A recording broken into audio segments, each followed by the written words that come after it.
Alright, so I'm playing around with the format a bit today, so let's get straight into it.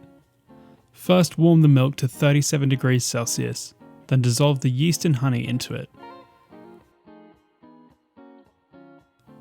Leave that to the side for about 10 minutes, this will wake up the yeast.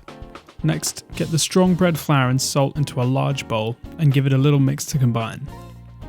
When the yeast mixture becomes frothy and bubbles appear on the surface, add the beaten eggs and softened butter. Mix it together, then make a well in the flour and pour in all the wet mixture. Get your hands in there and slowly start incorporating more flour until a shaggy dough forms. At this point, tip it onto a surface and start kneading. Work all the excess flour into the dough by rolling and pressing it in it. I'll knead the dough by hand for around 10 minutes.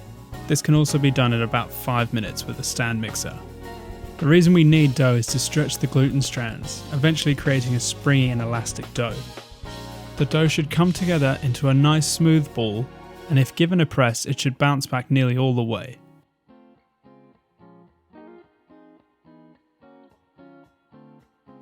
Put the dough into an oiled bowl and cover it with a sheet of oiled cling film.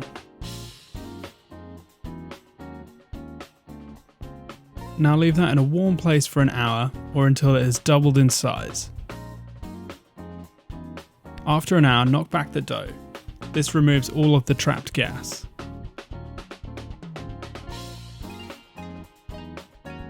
Then roll it into a log and weigh it. Take the total number and divide that by 8. Then use a dough scraper to divide the dough into even amounts.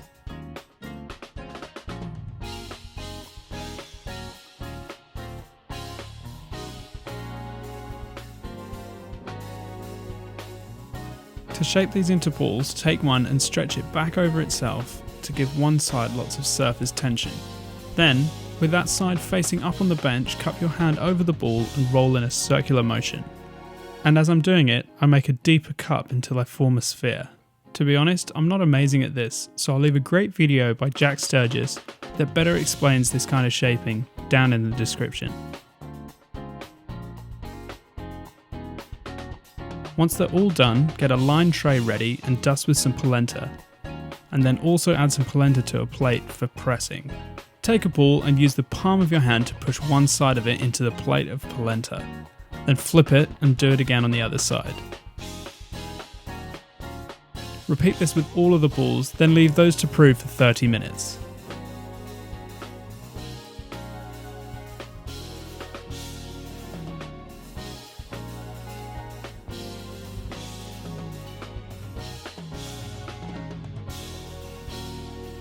Next, get a heavy bottomed or cast iron pan and gently preheat it on a medium-low heat for about 10 minutes. Carefully place the proved muffins onto the pan, being careful not to overcrowd it, and cook them for around 5 to 6 minutes on each side, and just flip them when the polenta is nicely browned.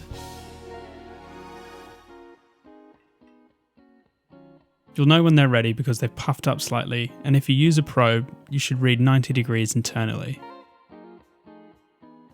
Repeat that with all of them, then cool on a wire rack.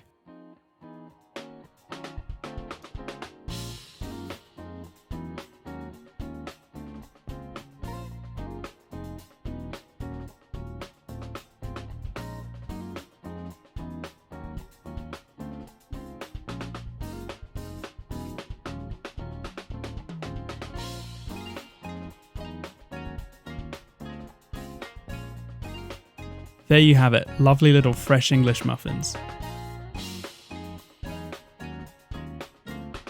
All they need now is to be cut in half. Traditionally you can use a fork to separate them, but a knife works just fine.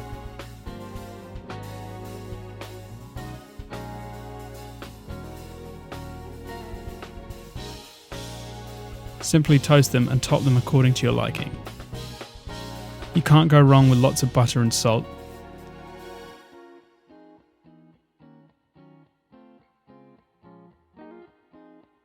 But if you're feeling a little fancy, maybe some goat's curd, honey and black pepper.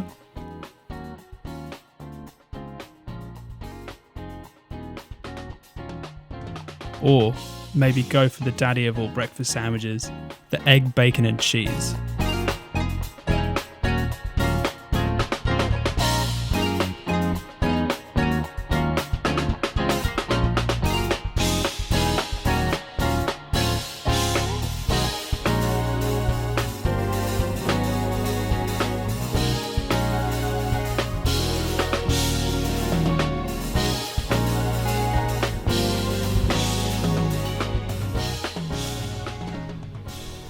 Thank you so much for watching. I really hope you enjoyed this video.